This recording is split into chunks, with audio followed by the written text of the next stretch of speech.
প্রিয় নবম শ্রেণীর শিক্ষার্থীরা, কেমন আছো তোমরা? সায়েন্স কোড বাংলাতে তোমাদের স্বাগত। তোমাদের আসন্ন তৃতীয় পর্যায়ক্রমিক মূল্যায়নের প্রস্তুতিকে আরও সহজ করতে আজ আমাদের এই বিশেষ আয়োজন। তোমাদের ফাইনাল পরীক্ষার জন্য দ্রবণ বা সলিউশন অধ্যায়টি রসায়নের একটি অত্যন্ত গুরুত্বপূর্ণ অংশ। এই সাজেশনে আমরা বাছাই করা এমন কিছু প্রশ্ন নিয়ে এসেছি যা তোমাদের মূল ধারণাগুলো বুঝতে সাহায্য করবে এবং পরীক্ষায় ভালো ফল পেতে সহায়ক হবে। সায়েন্স কোড বাংলাকে সাবস্ক্রাইব করে রেখো। আশা করি এই সাজেশন প্রস্তুতি তোমাদের আত্মবিশ্বাস আরও বাড়িয়ে তুলবে। সকলের জন্য রইল অনেক শুভকামনা। নিম্নলিখিত প্রশ্নগুলোর উত্তর দাও। 20 ডিগ্রি সেন্টিগ্রেড তাপমাত্রায় 100 গ্রাম জলে 25 গ্রাম লবণ সম্পূর্ণ দ্রবীভূত হয়ে সম্পৃক্ত দ্রবণ গঠিত হয়। 75 গ্রাম জলে কত গ্রাম লবণ সম্পূর্ণ দ্রবীভূত হবে? 40 ডিগ্রি সেন্টিগ্রেডে 100 গ্রাম জলে 60 গ্রাম পটাশিয়াম ক্লোরাইড সম্পূর্ণ দ্রবীভূত হয়। 45 গ্রাম KCl সম্পূর্ণ দ্রবীভূত করতে কত গ্রাম জল লাগবে? 30 ডিগ্রি সেন্টিগ্রেড তাপমাত্রায় 40% দ্রাব্যতা মানে কি? 200 গ্রাম জলে সম্পৃক্ত দ্রবণ তৈরিতে কত গ্রাম দ্রাব্য লাগবে? 15 ডিগ্রি সেন্টিগ্রেড ও 80 ডিগ্রি সেন্টিগ্রেডে ইনিশিয়ালি দ্রাব্যতা যথাক্রমে 35 ও 55। 100 গ্রাম জলকে 80 ডিগ্রি সেন্টিগ্রেড পর্যন্ত উত্তপ্ত করলে কত গ্রাম ইনিশিয়াল অতিরিক্ত দ্রবীভূত হবে? একটি দ্রবণের শতকরা মাত্রা 15%। 20 গ্রাম দ্রবণে দ্রাবের পরিমাণ কত গ্রাম? 25 ডিগ্রি সেলসিয়াস উষ্ণতায় 60 গ্রাম সম্পৃক্ত দ্রবণ থেকে বাষ্পীভবনের পর 20 গ্রাম লবণ পাওয়া যায়। 25 ডিগ্রি সেলসিয়াসে দ্রবণটি দ্রাব্যতা কত? ইমালসন কি? ইমালসিফাইং এজেন্ট বলতে কি বোঝো? পিতলে 70% তামা ও 30% দস্তা আছে। এটি কি ধরনের দ্রবণ? কোনটি দ্রাবক, কোনটি দ্রাবক? ইমাল সলকারক কাকে বলে? প্রকৃত দ্রবণ ও কোলয়েড দ্রবণের দুটি পার্থক্য লেখো।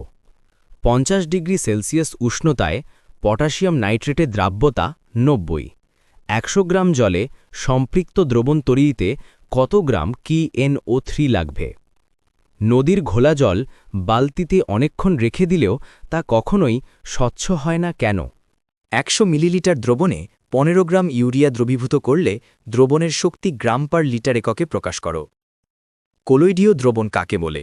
এর বৈশিষ্ট্যগুলি লেখো। উদাহরণ দাও। দৈনন্দিন জীবনে ইমালসনের ব্যবহারিক প্রয়োগ লেখো। উদাহরণসহ সংজ্ঞা দাও। এরোসল, জেল, সল। বীজ কেলাস কি? একটি ব্যবহার লেখো। 500 মিলি দ্রবণে 25 গ্রাম গ্লুকোজ দ্রবীভূত করা হলো। দ্রবণের গাঢ়ত্ব মোল পার লিটার এবং গ্রাম পার লিটার এককে নির্ণয় করো। একটি অসম্পৃক্ত দ্রবণকে কি কি উপায়ে সম্পৃক্ত করতে পারো? দ্রবণের শতকরা মাত্রা বলতে কি বোঝায়? প্রকৃত দ্রবণ কাকে বলে? এর বৈশিষ্ট্যগুলি লেখো। তরলে কঠিন পদার্থের দ্রাব্যতা কি কি বিষয় নির্ভর করে? প্রলম্বন ও প্রকৃত দ্রবণের পার্থক্য লেখো। দ্রাব্যতা লেখো কি? এর দুটি উপযোগিতা লেখো। টিন্ডাল প্রভাব কি?